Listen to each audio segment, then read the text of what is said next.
ஐந்தோனே எல்லை இலாதானே எங்கேயும் எப்போதும் என் குலம் காப்பவனே நெஞ்சம் துணிய துணையாய் வருவாய் நேர்மறை உணர்வுகள் பெருகிடச் செய்வாய் உடலில்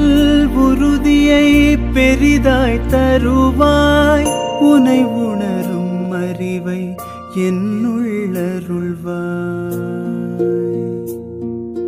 சுற்றமனைத்தும் காப்பவனே செய்தொழிலில் ஏற்றம் தருபவனே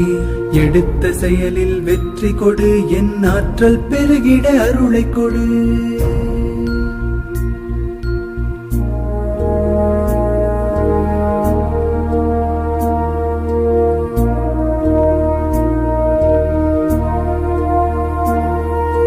கருவாக்கி உருவாக்கி எனையாண்டு காத்தருளும் இறைவா நன்றி வல்லமை தந்து நீ வளர்ச்சி கொடு அகத்திலும் புறத்திலும் மலர்ச்சி கொடு வளர்ச்சி கொடு வளர்ச்சி கொடு வளர்ச்சி கொடு மலர்ச்சி கொடு